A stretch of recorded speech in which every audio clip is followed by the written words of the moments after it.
fortunate to have Brett Cooper with us.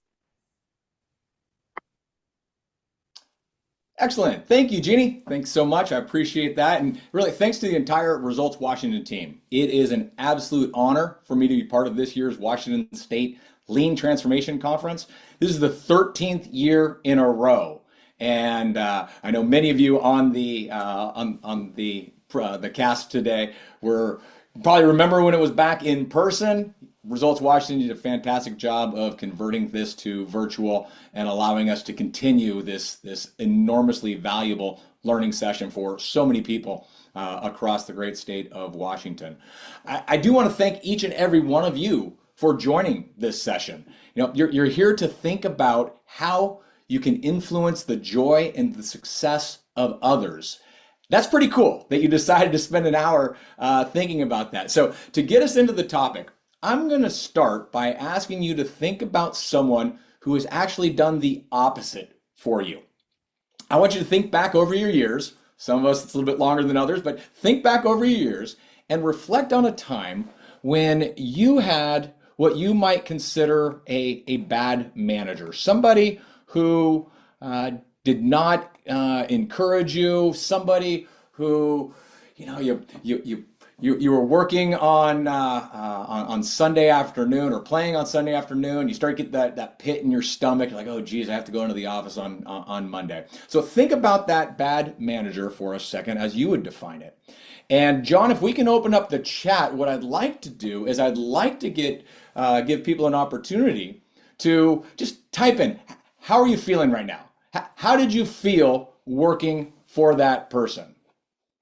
However you defined that, confused, overwhelmed, stressed, afraid. Yeah, there's a lot of really negative kind of feelings there, right? Yeah, uninspired, undervalued. Yeah, matter of fact, that when I look at that undervalued, man, there's a ton. Annoyed.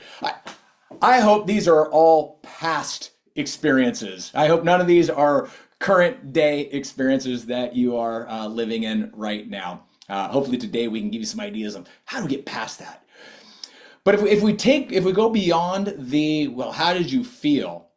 I want you to think about it from the perspective of what impact did that manager's behavior have on your level of engagement at work? So if we think about things like this, common employee engagement, positive workplace attitudes kinds of questions, right? At that time, did you trust management?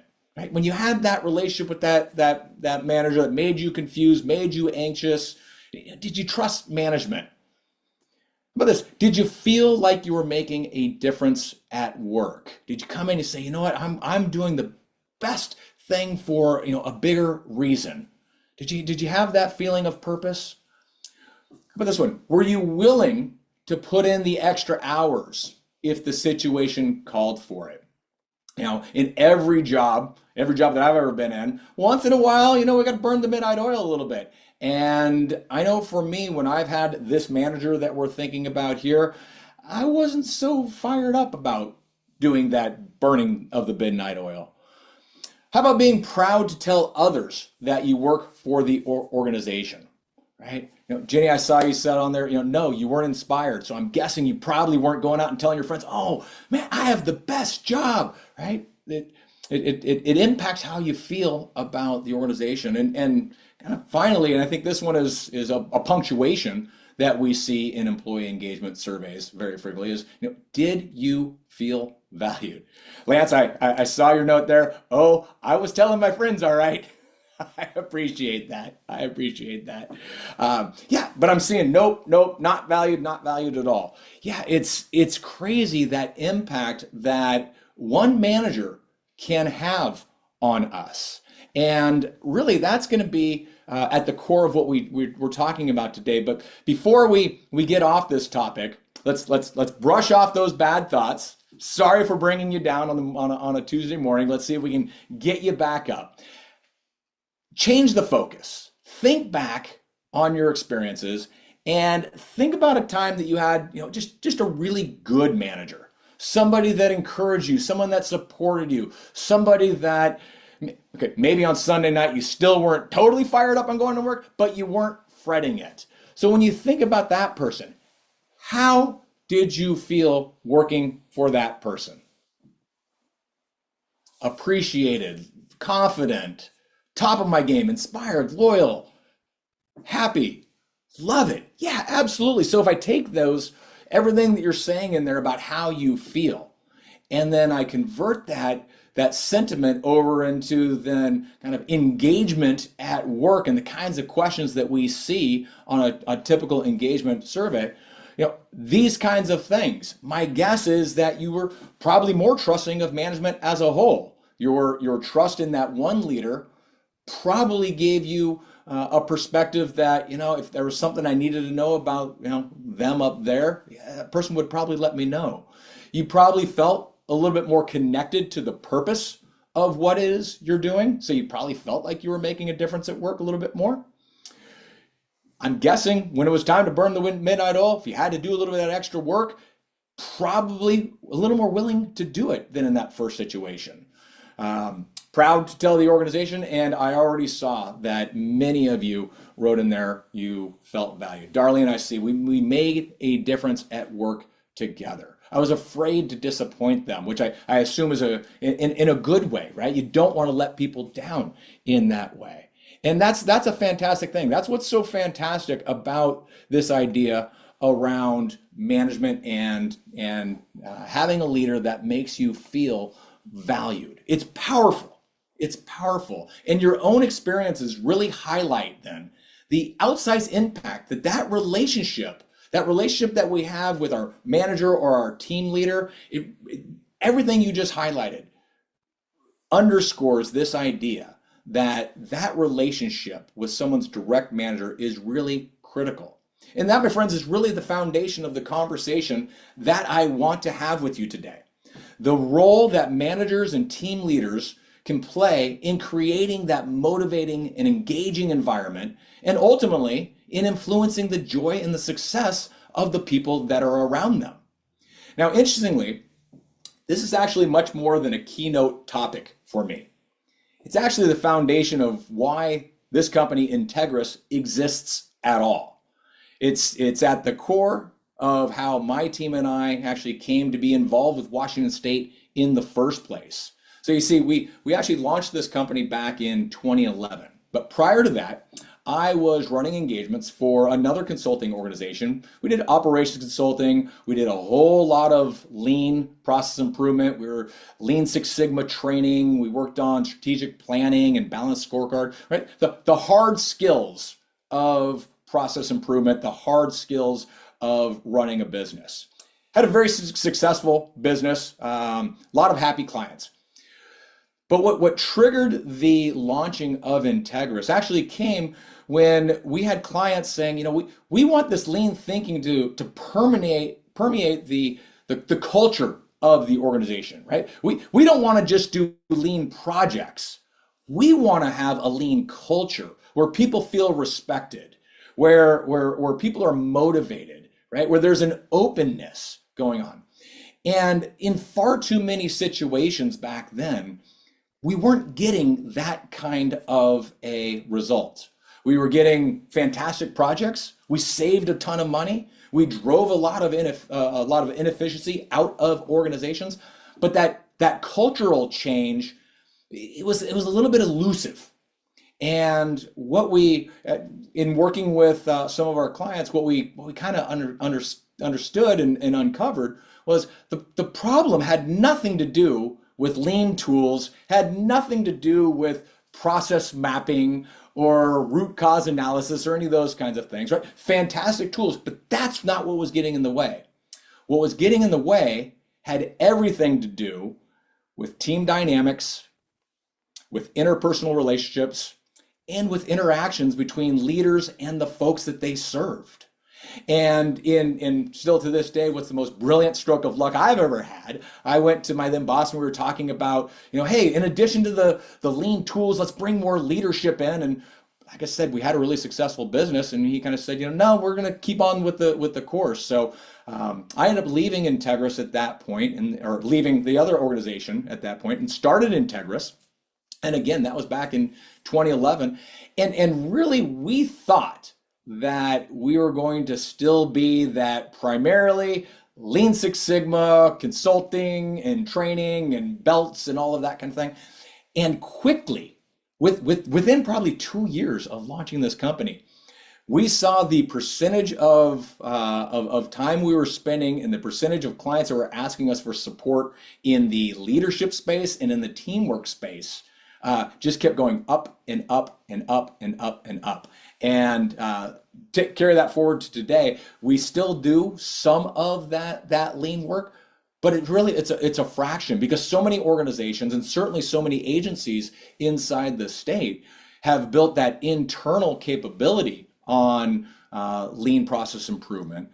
But the place that still seems a little bit tough to wrangle down is around those team dynamics and those leadership behaviors.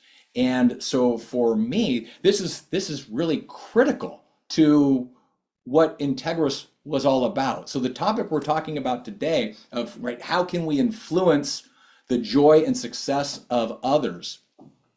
I'm going to be bringing in a framework that we found early in our existence at Integris. Because I mentioned to you, we started this company to make sure that we could bring leadership and team dynamics into it. But we didn't want it to be leadership according to Brett or leadership according to Evans or Tracy, my two co-founders, right? We wanted to find a data-based, research-backed, proven model that actually would guide managers and team leaders on what do you need to do? How can you create that motivating environment where the team could really effectively and efficiently achieve those shared results, right? And so as it turns out, what we found really does drive the very outcomes that we're talking about here today, which is all about the engagement of others in their work so that they are more likely to feel that joy and achieve that success that they want. So I'm going to show you a little bit about what the research says. And what you're about to see is a correlation between what people say about their managers and what they say on those engagement questions that I asked you about just a moment ago, right? The questions like, do you trust management? Do you feel like you're making a difference? Do you feel valued? And the conclusions, I think, are going to become pretty clear. So let me go back to sharing my screen here with you. So on this question, do you trust management? So again, what we did here is we took millions of responses to a 360 leadership assessment. So you've taken it, it's called the LPI 360, and we correlated those with what those same people said about their engagement at work. So for example, on this question of do you trust management, we asked people, hey, do you trust management? And we correlated it, and what we found is people said more often than not that I do when my leader follows through on promises and commitments. Let me actually show you the breakdown of this data because I think it really underscores the point I'm going to be trying to make here all morning, which is in the 360 assessment, what we ask people is to say, how frequently does your leader do this behavior or that behavior? So in this case, what I'm talking to you now about is how frequently does your leader follow through on promises and commitments? And what we found is when people said, you know what, my leader very frequently or almost always follows through on promises and commitments, 74% of the time they had a positive feeling about saying, I trust management. On the flip side, when they said, you know, my leader almost never or rarely follows through on promises and commitments, only 12% of those people gave a positive feeling around trusting management. And as you might expect, as that frequency went up, then we had more and more people saying they trust management. Now, this is a correlation. All of these that I'm going to show you are a correlation. It's not an exact causation, but the point I'm trying to make here is to show that how these things move together. And your comments right up front really underscored this data. So at the heart of this idea around following through with your commitments and sticking to your promises, it's a practice that we call model the way, which is essentially about setting the example, right? It's about, as a leader, as a team leader, as a manager, you need to know what you stand for and you need to do what you say you're going to do. That's at the heart of that. Before we get out of here today, I'm going to come back to each of these and give you some ideas on, okay, what can you specifically do to do this more frequently? But right now, I want to give you just an overview of this model here and how it connects. So that's the first one, model the way.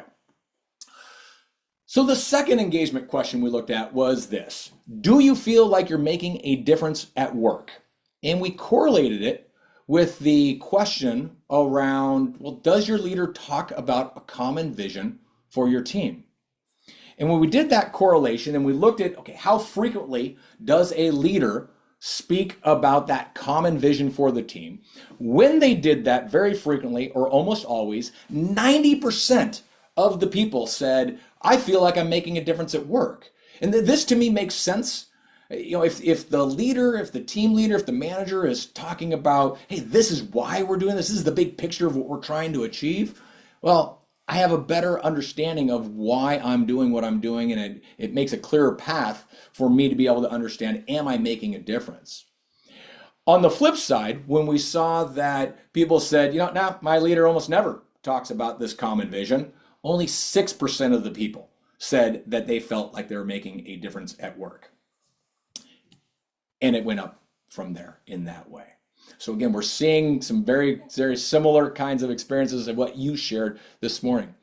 That is called inspire a shared vision, right? This is the idea that whoever the team lead, the manager is, you need to paint a picture of the future, whatever that might be for your team. But if you can do that, you're more likely to get people engaged in the work that they are doing. Then we looked at this one. Are you willing to put in the extra hours if the job demands it, right? This is going back to that burning the midnight oil. And people looked at, we looked at when leaders challenge people to try new and innovative ways to do their work. When people said, when my leader very frequently or almost always challenges me to be innovative, to try out new things, 94% of the time, those people said, you know what, I'm willing to put in the extra hours. Again, they had that relationship with that leader that, you know, they said, hey, how are we going to get this done? Let's get this done. And that drove them to have this willingness to put in extra hours. On the flip side, if a leader doesn't do this, if almost never or rarely the leader challenges people, only 5% of those people said they were willing to put in those extra hours. And again, we see that flow. Got two more here I want to take a look at, but that the core of that behavior, that practice of trying out new things, that's really called challenge the process, which is all about experimenting with new ways of working, and that's really at the core of what lean thinking is all about. Now, Teresa, I see your note that the premise there that we shouldn't expect employees to put in extra hours. I'm not necessarily talking about putting in extra hours after the 9 to 5, just more that when certain projects come around, even if you're working within, you know, whatever your hours are, there are some times where we just need to step it up a little bit more, and that's really what I'm talking about there. So the question that we looked at next was, are you proud to tell others that you work for your organization? Right? This idea of telling others in a positive way, not that one that you had shared a little earlier, but in a positive way. You know, I work for this organization. And we looked at how frequently the leader gives me some freedom in deciding how I do my work. And what we found was that when the leader very frequently or almost always gives that freedom in deciding how I do my work, 78% of the time people said, you know, I'm proud to tell people that I work for this organization. And on the flip side, when the leader almost never gave people that freedom, almost never, less than 1% said they were proud to work for that organization. That The core of that is called enable others to act, which is really, it's all about fostering strong relationships. It's about making sure that the people that you work with know that they can trust you, and more importantly, that they have the tools and the resources that they need to get the job done. That's what you do when you enable others to act. And then finally, this is the last one, the idea of, which is kind of at the core of everything, right? Do you feel valued? I think all of us want to step into a workplace situation, and we want to feel valued. And so we correlated this with how frequently does the leader then express appreciation for the contributions I'm making? And when the leader very frequently or almost always did that, 82% of the time people said, you know what, I feel valued in the workplace. And then on the flip side, only 18% of the time did people say I felt valued when the people didn't. And so it goes that way. So that we call encourage the heart, which is really all about showing people that you care. It's about making sure that your team knows that we can celebrate when we have a win, and to make sure that you as a leader, as a team leader, as a manager, that you're thanking people for the contributions that they make in the job that you're asking them to do. So we call this is the framework that we found when we first started Integris, and we thought, you know, with our lean background, with our focus on data-based improvement, we have a model here that is demonstrated, is proven to drive the kinds of outcomes and behaviors that we were looking for, right? High employee engagement, positive culture. So we found this, and it's called, again, the 5 practices of exemplary leadership. And what the underarching theme of this is all about is that when you do these things more frequently, that these behaviors, as we've seen from this macro data and as we saw from just your initial experiences, when leaders do these things more frequently, people are more likely to be in a position to be able to experience joy and success. They're going to be able to achieve meaningful things at work. Right? And so I would ask, as you look at these, I just want to get a sense of where we are with everybody who is here on the event with us here. So when you think about modeling the way and setting the example, inspiring a shared vision and kind of painting that big picture, challenge the process, trying to figure out new ways of working, enabling others, where you're building those strong relationships, or encouraging the heart, where you are showing people you care. Which one of those do you think that you do most frequently? Go ahead and use chat and type in there. I'm just going to keep an eye on this and see where people are. Enable, encourage, a lot of encourage coming out. See some models. Fantastic, fantastic. And of course, it's not an all or nothing. I do see some people saying, hey, I do these two. I do modeling and I inspire. That's fantastic. I did see that someone called out Drive by Daniel Pink. That is a fantastic book. So great. So all of us have one or two of these that we probably do pretty frequently, right? It's kind of the natural thing that we do. And my guess is that the people that work with you probably appreciate that and experience it from you. Let me look at it on the other side. So let's put a line here in the chat to block this off here. So now underneath those X's that I just put in there, when you think about model, inspire, challenge, enable, encourage, which of those do you do least frequently? Abby, we're at a lean conference here. We got to be challenged in the process. Actually, that's one of the beauties of this lean journey, right? It gives us tools, it gives us the ideas, it keeps us focused on that idea that, you know, we do need to challenge the process. And that can be really tough sometimes. That can really be tough sometimes. I see a lot of inspires. That also is one that can be very tough for people. Matter of fact, in all of our research, we see that inspiring the shared vision is the one that leaders tend to do least frequently, yet we know it actually connects the dots pretty importantly. So, okay. So I'm going to move then. Now you have the basic construct, the basic framework, I'm gonna move in to giving you some tips, giving you some suggestions, and yes, we do have a free gift for you. For those of you who have been part of the previous events that we've done with the Lean Conference, I always try to bring something that will carry you forward and make this more than just a presentation for you, and something that you can go on. So Elizabeth, yes, gimme. You're gonna have to wait just a little bit, but it is coming, I assure you. So I wanted to take a look then here for a second at model the way and set the example. Now there's lots of different things that you can do to be a good role model. But one of them that I wanted to highlight for you here is that you do this more frequently, that you ask for feedback on what people need from you to be successful.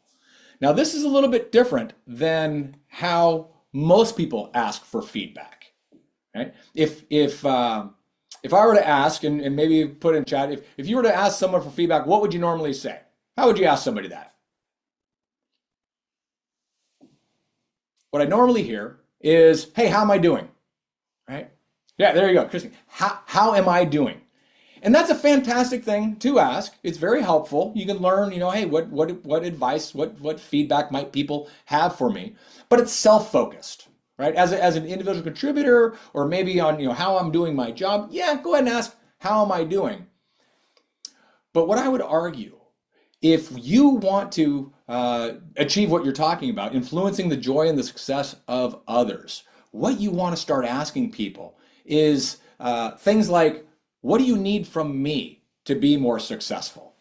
What am I doing that gets in your way? Or how are my actions? How are my actions as your manager, as your team leader, as your teammate, how are my actions impacting your performance? I guarantee you will start to get a different kind of feedback. You will start to get a kind of feedback that will be really actionable in helping others be successful. So it might take you a little bit of time if you start working this into your habits. It might take a little bit of time for people to actually start stepping up with that.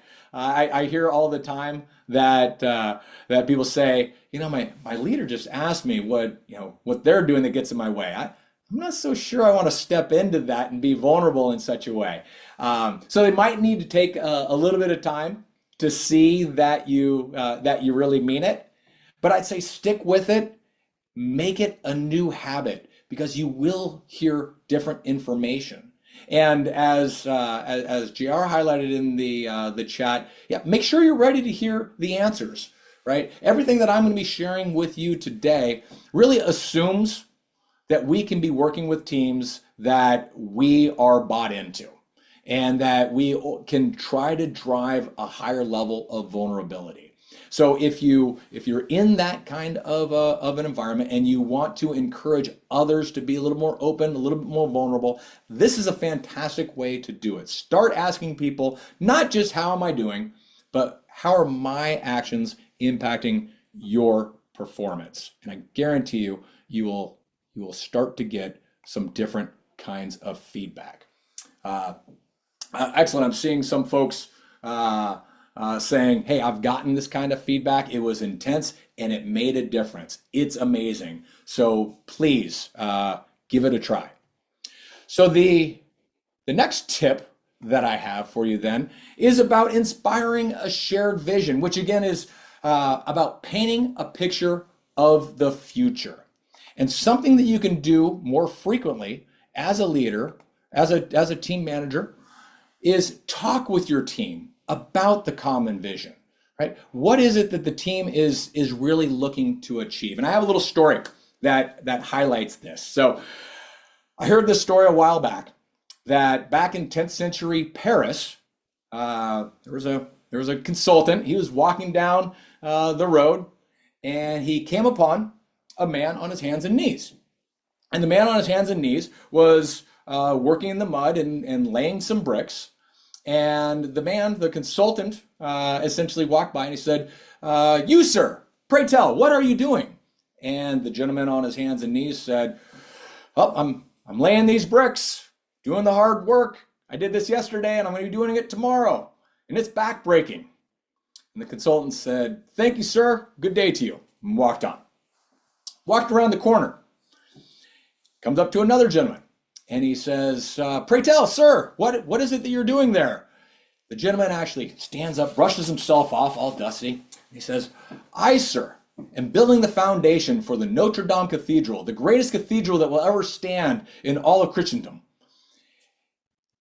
And the consultant said, thank you, sir, and moved on. The difference, both the men were doing exactly the same work, but one of them had no vision, no connection to what it was he was doing, no connection to the purpose of that work, and just had the attitude of a quote that I hear quite frequently. You might know it in more colorful language, but same stuff, different day. Right? It's one of the things I hate when people say, same stuff, different day. Right? Now, that second gentleman, he was connected. He was still working hard. He was doing his work, but he recognized that he was actually contributing to something bigger than himself. And I will tell you, so obviously that's a fictitious story, but I will tell you I have a very real story that happened very similarly.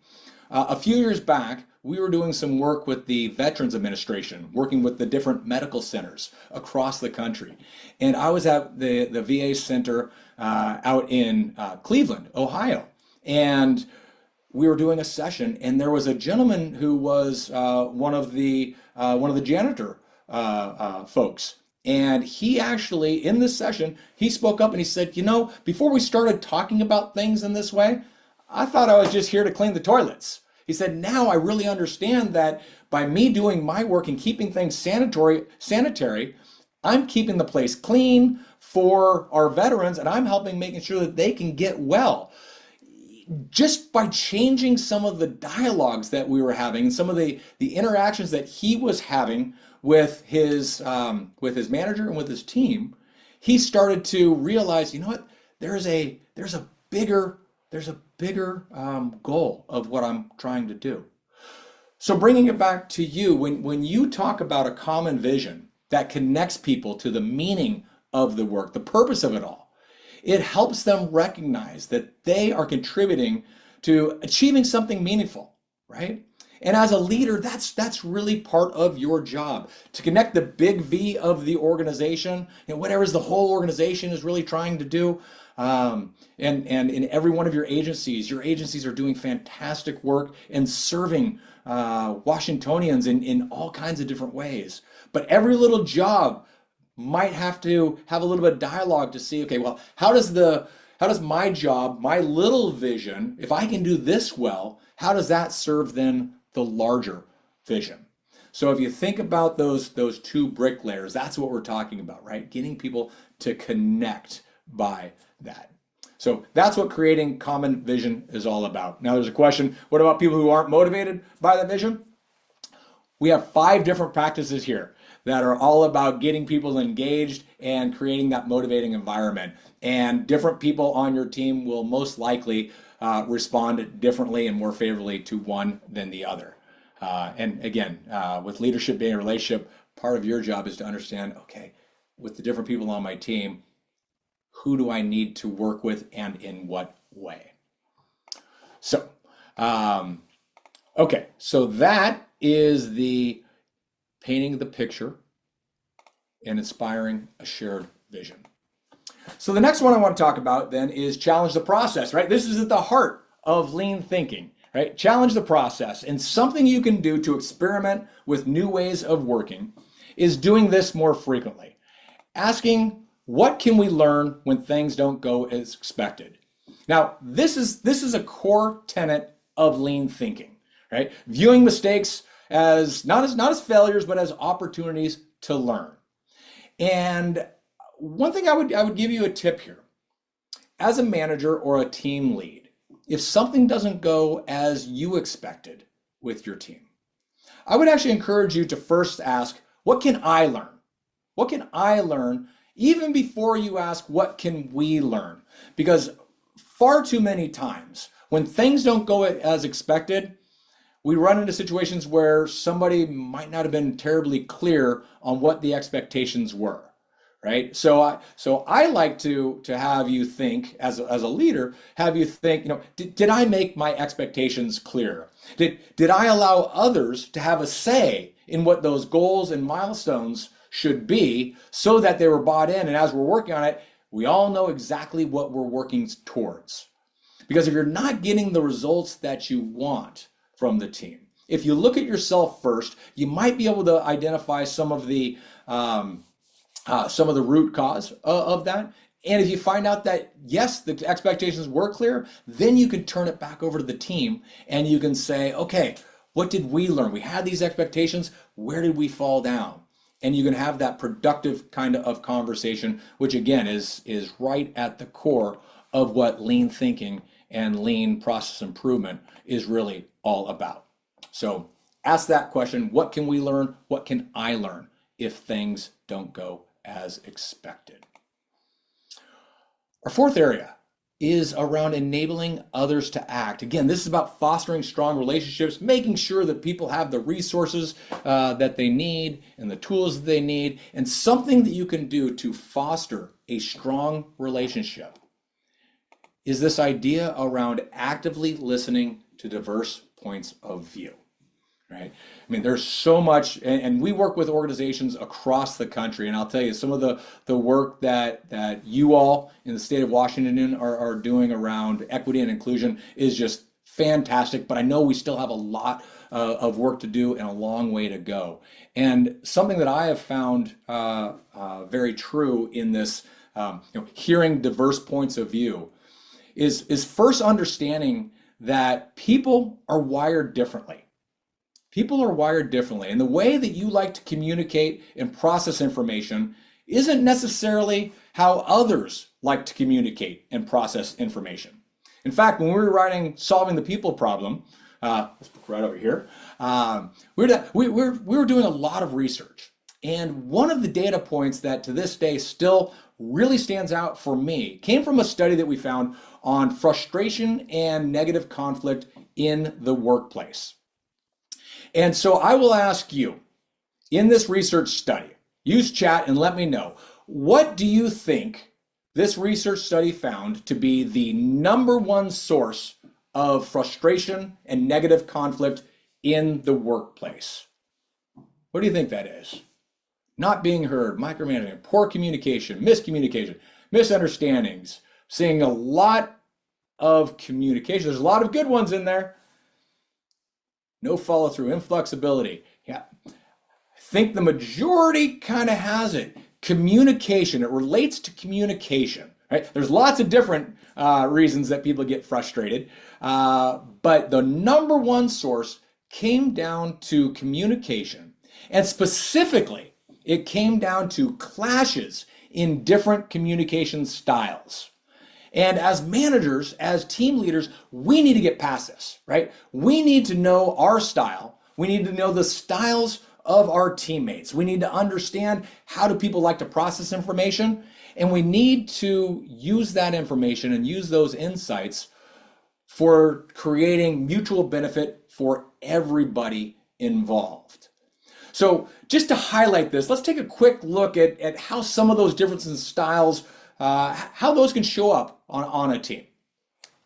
So one of the spectrums that we look at is, well, how assertive is somebody versus how soft-spoken is somebody, right? I'm not talking about being bossy or aggressive necessarily, being assertive, but we know we have folks that are a little bit more forthcoming with their ideas. And then we have other people that tend to hold back a little bit more soft-spoken. If you think about yourself, would you say that you're a little bit more on that assertive side, or are you a little bit more on that soft-spoken side? Let's see, I'm guessing we're gonna have a mix. Okay, well first, all right, we're getting a lot of assertives. Okay, and now we get some soft-spokens in there. Of course, the assertive people, true to form, are quick to log in and put it down. Soft-spoken maybe taking another minute to speak up there. Doing that in chat is a nice, safe way, easy way to do it. But let me ask you this. Do you ever have meetings where one or more people dominate the conversation, where others barely get a word in. Anybody ever been in? Anybody ever been in a meeting like that? You know, every team that I've worked with, we always have a mix of what I call talk it through people, where they process by talking it through, and we have other folks that are more think it through people, right? And as a leader, you need to know that those dynamics really do impact how the team performs. You need to know how to get all of the ideas out on the table and how to get to those best solutions. Because I will tell you, far too many times I run into situations where the more soft-spoken people on the team that they have great ideas, but the team and the team leader hasn't created an environment that really allows them the opportunity to chime in, right? It's real easy to let all those assertive people just throw all the words around, and then we say, okay, meeting's done, right? As the team lead, you need to take ownership of that. And if you don't get everyone weighing in and sharing their opinions, not only are you going to get worse outcomes, you're likely going to pay for it later in another way when you realize that people really aren't bought into the decision. Because one of the things that I know about human beings is that if we're going to ask somebody to buy into a decision and say, yep, that's the way we're going to go, people need to weigh in for that. People need to weigh in so that they will buy in. And if you actively build those skills so you can really actively listen to those diverse points of view, that will help you get there. So here's another quick example. Some of us are a little bit more skeptical, and some of us are a little bit more accepting, right? Some of us are a little more skeptical when it comes to new people and new ideas, and others are a little bit more accepting. So when you think about yourself, would you say, hey, when you come up with a new idea, or when someone approaches you with a new idea, are you more skeptical of that, or are you more accepting of that? Which way do we go? All right, we have a mix there. We have a mix there. Yeah. And most teams do have a mix. So if you're trying to, say, for example, inspire a shared vision and talk about team goals, the more skeptical person is likely to want some more details and to see the logic behind that vision. While the more accepting person might put more focus on things like, how does the vision feel? How's it going to impact others on the team? Right? It's a different level of focus and a different place where our energy goes. Both of those are perfectly natural. Both of them are extremely valuable points of view. And actually, I would argue that you want to make sure that you get both out on the table. But they're different. And if both perspectives are not first understood and then honored by embracing them, that frustration and that conflict is likely to follow. So again, I'm pointing out here that you need to build your skills in actively listening to diverse points of view. And something that I have found that is a really powerful way to do that is to use a management style assessment. A tool that will first help you recognize your own preferences and your own tendencies when it comes to communicating and processing information. Because when you gain a high level of understanding about what drives you and how others perceive those drivers, you end up really being able to hear those other points of view, right? You start to understand, how are people seeing me? And you can start to ebb and flow and shift your behaviors and your approach. The other thing that a management style assessment does is help you understand those other styles, right? It helps you understand how do other people prefer to communicate and process information, because when you gain a higher level of understanding on what drives other people, right, what they care about, how they process information, it helps you, no matter what your style is, it helps you control the stories, the filters, the biases that you have when you're working with them, so that you are more open to hearing those diverse perspectives, right? If you are always filtering people through your own biases, you're going to miss out on a lot. So this management style assessment can help you do that. So come into gift time. So to make this presentation and really, again, this year's conference more memorable and impactful for you, I'm pleased to share that everyone who's joining us live here today can actually get a complimentary management style assessment. The way that we get that is on the screen here. You'll see that there's a QR code and a URL there. This is totally optional, but if you'd like to get a management style report that you can take that will help you build self-awareness, help you understand how others perceive you, it will give you some guidance and some more tangible tips than we're able to get to here in our short time together, where you can leverage your communication preferences and better connect with those around you, and ultimately help you influence the joy and success of your colleagues and teammates. Go ahead and sign up and we'll get you out a complimentary management style assessment. That's something we'll do after this.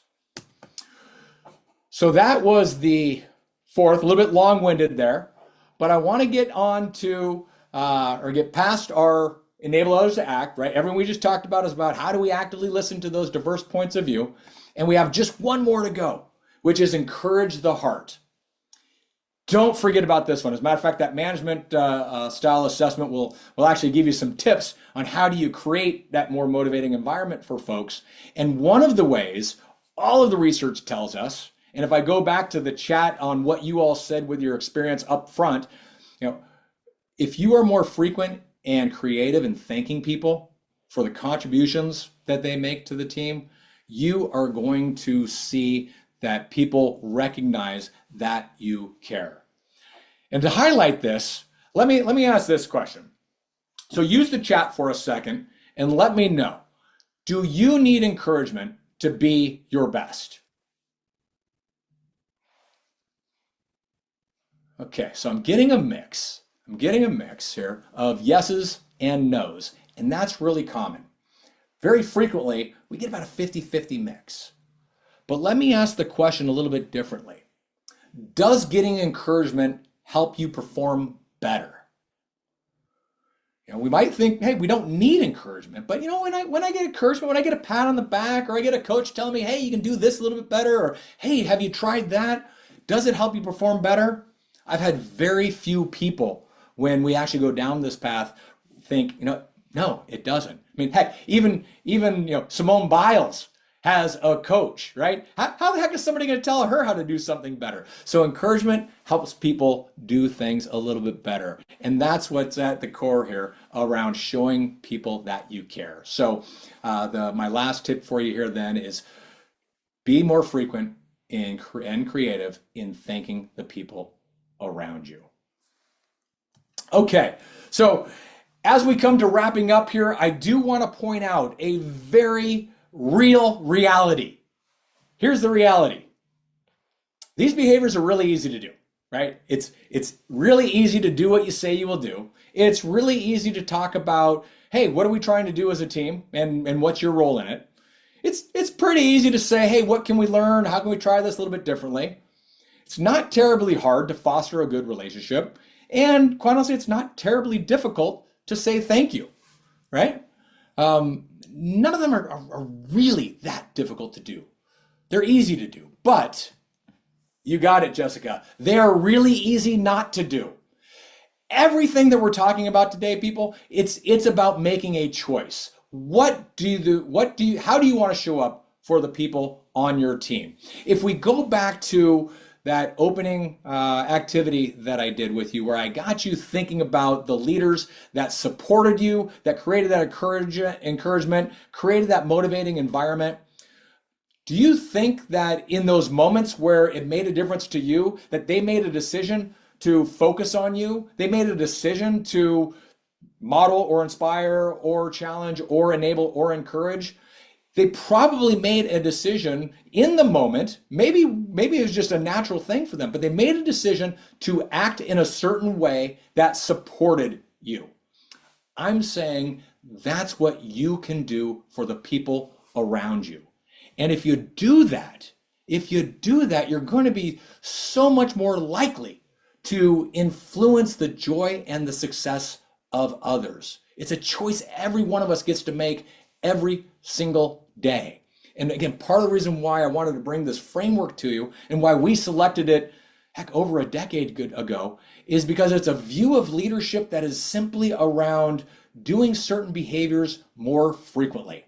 All of us can do it. I don't care if you're a team leader, a frontline supervisor, a director of an organization. I don't care if you're 20 years old or 80 years old, right? These are things that we can do. And so I will leave you with this from a philosophical perspective. I heard this quote a couple of years ago, and I've kind of adopted it. It says, leadership is not about being in charge. Leadership is about taking care of the people in your charge. So if you are a team leader, if you are a manager, if you are a director of an organization, please view the role that you have as a leader is, you are at the core of helping the other people around you both feel joy and be successful in achieving meaningful things. So please make that choice. All the tools are there for you.